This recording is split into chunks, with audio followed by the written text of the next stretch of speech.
Find the distance between the point -1 from the line 12 into x plus 6 equal to 5 into y minus 2 ആണ് question. നമുക്ക് distance perpendicular distance കണ്ടുപിടിക്കാനാണ് നമ്മുടെ question.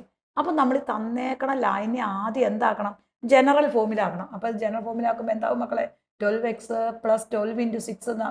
ഇതിനെ ഇതും കൊണ്ട് product ചെയ്യണം, that is equal to 72 വരും. ഇത് മൾട്ടിപ്ലൈ ചെയ്യുമ്പോൾ 5y മൈനസ് 10 വരും. അതായത് 12 into X 12 into 6 5 into y 5 into minus 2 വരും. അപ്പോൾ ഇവിടെ 12x വരും, ഇതിനെ ഇപ്പുറത്തേക്ക് എടുക്കുമ്പോൾ -5y വരും. ഇതിനെ ഇപ്പുറത്തേക്ക് എടുക്കുമ്പോൾ +72, ഈ -10 ഇപ്പുറത്തേക്ക് ഇടുമ്പോൾ +10 ഈക്വൽ ടു 0.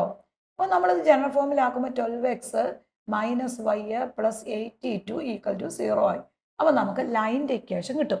ഇനി നോക്കിക്കേ, ലൈൻ്റെ ഇക്വേഷനും പാസ് ചെയ്യുന്ന ഒരു പോയിന്റും കിട്ടിയ പെർപെൻഡിക്കുലർ ഡിസ്റ്റൻസ് എന്ന് പറഞ്ഞാൽ ഏത് ഫോർമുലയാണ് നമ്മൾ കൊടുക്കണേ, ax1 plus by1 plus c divided by root of a square plus b square എന്ന് പറഞ്ഞ ഇക്വേഷനാണ് നമ്മുടെ പെർപെൻഡിക്കുലർ ഡിസ്റ്റൻസ് കണ്ടുപിടിക്കാനുള്ള ഫോർമുല എന്ന് പറയുന്നത് അല്ലേ. അപ്പോൾ ഇവിടെ നമ്മൾ നമ്മുടെ ജനറൽ ലൈൻ്റെ ഇക്വേഷൻ കിട്ടിയിട്ടില്ലേ, ആ ഇക്വേഷൻ ഇവിടെ എങ്ങനെ തന്നെ എഴുതണം. ഇത് ഈ എക്സിൻ്റെ സ്ഥാനത്ത് 12x1 എന്ന് കൊടുക്കണം, മൈനസ് ഈ വൈയുടെ സ്ഥാനത്ത് 5y1 എന്ന് കൊടുക്കണം, ഈ +82 അങ്ങനെ തന്നെ എഴുതണം, ഡിവൈഡഡ് ബൈ ഈ 12ൻ്റെ സ്ക്വയർ നമ്മൾ 144 വരും, ഈ 5ൻ്റെ സ്ക്വയർ പ്ലസ് 25 വരും, അങ്ങനെ തന്നെ എഴുതും. അവിടെ എപ്പോഴും നമ്മൾ 12 സ്ക്വയർ -5 സ്ക്വയർ എന്ന് എഴുതേണ്ട ആവശ്യമില്ല.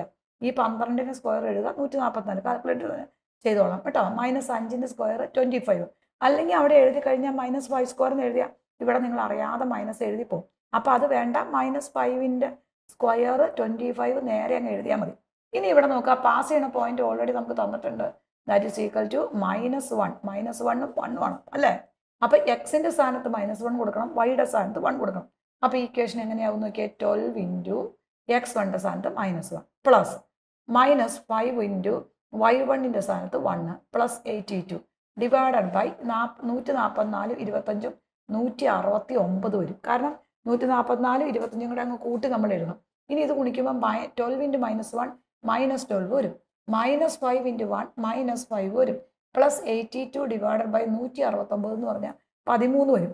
-12ഉം 5ഉം ഈ -5ഉം ഇത് രണ്ടും കൂടെ കൂട്ടുമ്പോൾ -17 വരും, -17 പ്ലസ് 82 ഡിവൈഡഡ് ബൈ 13 വരും. ഇനി 82ൽ നിന്ന് 17 കുറയ്ക്കണം, 82ൽ നിന്ന് 17 കുറച്ചാൽ 65 വരും, 65 7 5 12 6 7 8, അപ്പോൾ പ്ലസ് 65 വരും, 65 ഡിവൈഡഡ് ബൈ 13 ആയിരിക്കും നമ്മുടെ പെർപെൻഡിക്കുലർ ഡിസ്റ്റൻസ് എന്ന് പറയുന്നത്. അപ്പോൾ ഇങ്ങനെ ഒരു ക്വസ്റ്റ്യൻ കിട്ടിക്കഴിയുമ്പോൾ ജനറൽ ഫോമിലല്ല തരണമെങ്കിൽ അതിനെ ഒന്ന് മൾട്ടിപ്ലൈ ചെയ്ത് നമ്മൾ ജനറൽ ഫോമിലാക്കണം. ആ ജനറൽ ഫോമിലാക്കിയിട്ട് വേണം നമ്മുടെ ഡിസ്റ്റൻസ് ഫോർമുല എഴുതിയിട്ട് ആ എക്സിൻ്റെ സ്ഥാനത്ത് x1 വൈയുടെ സ്ഥാനത്ത് y1 കൊടുക്കണം. എന്നിട്ട് നമ്മൾ ഈ തന്നേക്കണ പോയിന്റ് x1 ആയിട്ടും ഇത് y1 ആയിട്ടും എടുത്ത് സിംപ്ലിഫൈ ചെയ്യുമ്പോൾ കിട്ടുന്നതാണ് നമ്മുടെ പെർപെൻഡിക്കുലർ ഡിസ്റ്റൻസ് എന്ന് പറയുന്നത്. ഈ പെർപെൻഡിക്കുലർ ഡിസ്റ്റൻസ് ഒക്കെ ഓരോ പെർപെൻഡിക്കുലർ ഡിസ്റ്റൻസിൻ്റെ ഓരോ ടൈപ്പ് പ്രോബ്ലം നമ്മൾ ലെവൽ 1 സെപ്പറേറ്റ് ചെയ്ത് കണ്ട് ആദ്യത്തെ വീഡിയോസ് അതെല്ലാം നിങ്ങൾ കാണണം കേട്ടോ. അപ്പോൾ നമുക്കിത് വളരെ ഈസി ആയിട്ട് നിങ്ങൾക്ക് ഓരോ എക്സസൈസും ചെയ്യാൻ പറ്റും. ഇത് സ്ട്രേറ്റ് ലൈനിൽ നിന്ന് എപ്പോഴും ചോദിക്കാനുള്ള ഒരു ആപ്ലിക്കേഷൻ ലെവൽ ക്വസ്റ്റ്യൻ ആണ് ഇമേജ് കണ്ടുപിടിക്കാൻ. ഇമേജ് എന്നൊരു ക്വസ്റ്റ്യൻ കണ്ടാൽ അപ്പം നമ്മളൊരു ഫിഗർ വരയ്ക്കുക, P എന്ന് പറഞ്ഞ പോയിന്റ് ആണ് 1 2 അടയാളപ്പെടുത്തുക, ഇതാണ് Q എന്ന് പറഞ്ഞ food of the perpendicular, R എന്ന് പറഞ്ഞാൽ നമുക്ക് ഇമേജ് ആയിട്ട് വരും. അപ്പോൾ അതിന് നമുക്ക് ആൽഫ ബീറ്റ എന്ന് കൊടുക്കാം, ആൽഫ ബീറ്റ എന്ന് കൊടുത്തു. ഇത് ക്യൂവിലെ പോയിന്റ് ആണ്, ഇത് ലൈനാണ്, ആ ലൈൻ നമുക്ക് x-3y + 4 എന്ന് കൊടുക്കാം. അപ്പോൾ നമ്മൾ ആദ്യം ക്യൂവിലെ കോർഡിനേറ്റ് കണ്ടുപിടിച്ചാൽ മാത്രമേ നമുക്ക് ആറിൻ്റെ കോർഡിനേറ്റ് കണ്ടുപിടിക്കാൻ പറ്റുള്ളൂ മിഡ് പോയിന്റ് ഫോർമുല വെച്ച്. അപ്പോൾ ഇങ്ങനെ ഒരു ക്വസ്റ്റ്യൻ കിട്ടിക്കഴിഞ്ഞാൽ ആദ്യം നമ്മൾ ക്യൂ കണ്ടുപിടിക്കണം. എങ്ങനെ ക്യൂ കണ്ടുപിടിക്കണം, ഈ പി ക്യൂ എന്ന് പറയുന്ന ലൈൻ എ ബി എന്ന് കൊടുക്കാം, P Q perpendicular to A B ആണ്. അപ്പോൾ പി ക്യൂവിൻ്റെ ഇക്വേഷനും എ ബിയുടെ ഇക്വേഷനും കണ്ടു കഴിഞ്ഞാൽ ഇത് രണ്ടും കൂടെ സോൾവ് ചെയ്ത് നമ്മുടെ ക്യൂവിൻ്റെ വാല്യൂ കിട്ടും. അപ്പോൾ നമ്മൾ ആദ്യം എന്ത് കണ്ടുപിടിക്കണം, ഇക്വേഷൻ ഓഫ് പി ക്യൂ കണ്ടുപിടിക്കണം. ആദ്യം ഫസ്റ്റ് വൺ എന്ത് കണ്ടുപിടിക്കണം മക്കളെ, equation of a P Q, P ക്യൂവിൻ്റെ ഇക്വേഷൻ കണ്ടുപിടിക്കണം. പി ക്യൂവിൻ്റെ ഇക്വേഷൻ കണ്ടുപിടിക്കുന്നത് നമുക്ക് എന്ത് വേണം, സ്ലോപ്പ് വേണം. പാസ് ചെയ്യണ പോയിന്റ് ഓൾറെഡി നമുക്ക് തന്നിട്ടുണ്ട്, പിയിലെ കോർഡിനേറ്റ് 1 2 തന്നിട്ടുണ്ട്. അപ്പോൾ നമുക്ക് വേണ്ടത് എന്താണ്, സ്ലോപ്പ് എം ആണ്. ആ സ്ലോപ്പ് എങ്ങനെ കണ്ടുപിടിക്കും നോക്കുക. ഈ P Q perpendicular to A B അല്ലേ, അപ്പോൾ P Q perpendicular to A B ആണ്. അപ്പോൾ സ്ലോപ്പ് ഓഫ് എ ബി കണ്ടുപിടിച്ചാൽ നമുക്ക് പി ക്യൂവിൻ്റെ സ്ലോപ്പ് എഴുതാം അല്ലേ. സ്ലോപ്പ് ഓഫ് എ ബി എന്ന് പറഞ്ഞാൽ എന്താണ്, that is equal to x-3y + 4 = 0 ആണ് നമ്മുടെ ഇക്വേഷൻ എന്ന് പറയുന്നത്, 0. അപ്പോൾ നമ്മുടെ സ്ലോപ്പ് -a/b വരും. അപ്പോൾ -1 ഡിവൈഡഡ് ബൈ -3 വരും. കാരണം എ എന്ന് പറഞ്ഞ 1, ബി എന്ന് പറഞ്ഞ വൈയുടെ കോയഫിഷ്യന്റ്. അപ്പൊ ബി എത്രയാ മക്കളെ? -3 ആണ് അല്ലേ? അപ്പൊ എയുടെ സ്ഥാനത്ത് നമ്മൾ 1 കൊടുക്കുകയും ബിയുടെ സ്ഥാനത്ത് നമ്മൾ -3 കൊടുക്കുകയും ചെയ്യണം. അപ്പൊ ഇത് രണ്ടും വെട്ടിപ്പോയിട്ട് നമ്മുടെ ആൻസർ ഈസ് 1/3 വരും. അപ്പൊ സ്ലോപ്പ് ഓഫ് എ ബി എന്ന് പറയുന്നത് ഇത് 1/3 ആണ്. അങ്ങനെയാണെങ്കിൽ ഇവിടുത്തെ സ്ലോപ്പ് -3 ആണ് നമുക്കറിയാം. അപ്പൊ സ്ലോപ്പ് ഓഫ് പി ക്യു എന്തായിരിക്കും? കാരണം A B perpendicular to P Q ആണ്.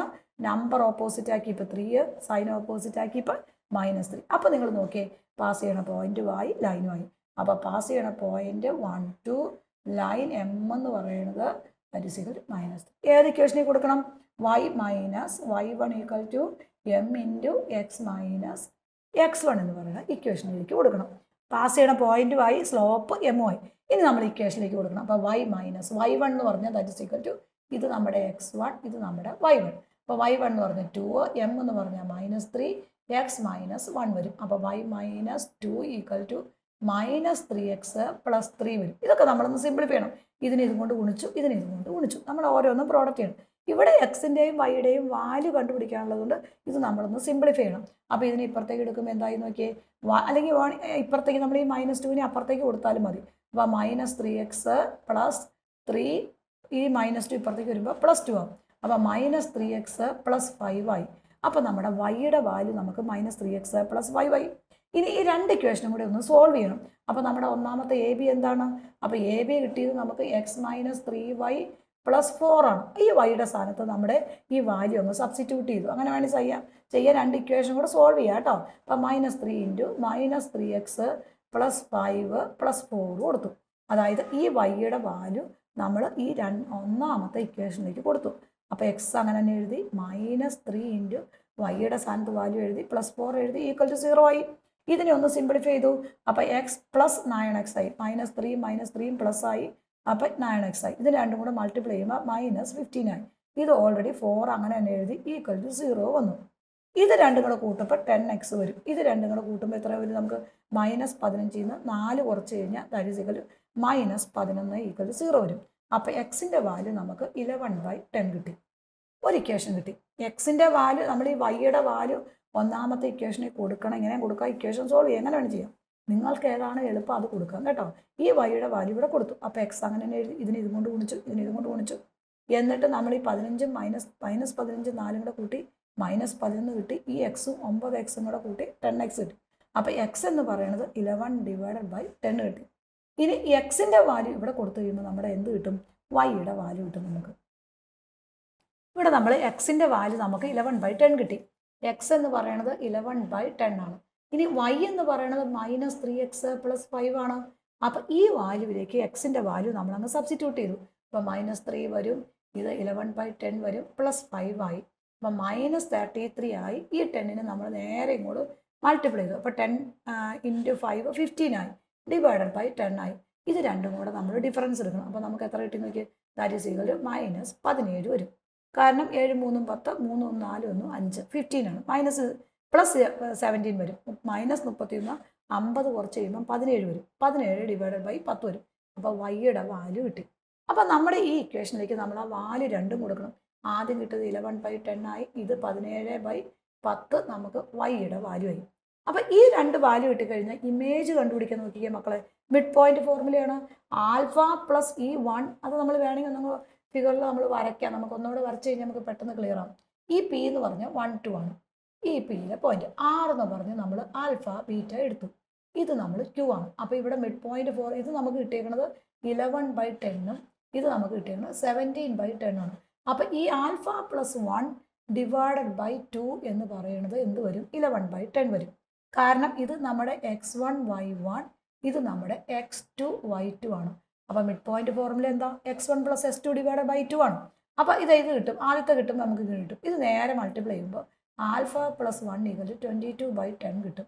അപ്പോൾ α = 22/10 - 1 കിട്ടും. ദാറ്റ് ഈസ് ഈക്വൽ ടു 12/10 വരും. കാരണം ഇതിന് നേരെ മൾട്ടിപ്ലൈ ചെയ്യുമ്പോൾ 10 വരും. 22 10 കുറച്ച് 12/10 കിട്ടും. അപ്പോൾ നമുക്ക് ഒരു ഇമേജ് കിട്ടി. രണ്ടാമത്തെ ഇമേജ് കണ്ടുപിടിക്കാൻ വേണ്ടി β + 2, അതായത് y1 + y2 / 2 ആണ്. അപ്പോൾ β + 2 / 2 = 17/10 ആവും. അത് നേരെ മൾട്ടിപ്ലൈ ചെയ്യുമ്പോൾ β + 2 = 2 ഇൻറ്റു 17 വരും, 34 വരും, 34/10 വരും. അപ്പോൾ ബീറ്റ എന്ന് പറയുന്നത് 34/10 -2 വരും. ഇത് മൾട്ടിപ്ലൈ ചെയ്യുമ്പോൾ 34 - 20/10 വരും. അപ്പോൾ അവിടെ 14/10 വരും നമ്മുടെ ഇമേജ് എന്ന് പറഞ്ഞാൽ. അപ്പോൾ നമ്മുടെ ഇമേജ് ഏതൊക്കെ കിട്ടി നമുക്ക്? 12/10 വരും, ദാറ്റ് ഈസ് ഈക്വൽ ടു 14/10 ആണ് നമുക്ക് കിട്ടുന്ന ഇമേജ് എന്ന് പറയുന്നത്. ഇതേ മോഡൽ ക്വസ്റ്റ്യൻ നമ്മൾ ഫുഡ് ഓഫ് ദി പെർപെൻഡിക്കുലർ ചെയ്തപ്പോൾ ഇമേജ് പഠിപ്പിച്ചിട്ടുണ്ട്. ലെവൽ 3യിൽ നമുക്ക് ഇതിനകത്ത് പ്രീവിയസ് ഇയർ ക്വസ്റ്റ്യൻസ് ഉണ്ട്, അതേ ചെയ്തിട്ടുണ്ട് കേട്ടോ. അപ്പോൾ ഇതൊക്കെ നോക്കി ചെയ്ത് നിങ്ങൾ പഠിക്കണമെങ്കിൽ നമുക്കിത് കറക്റ്റായിട്ട് ചെയ്യാൻ കിട്ടുള്ളൂ.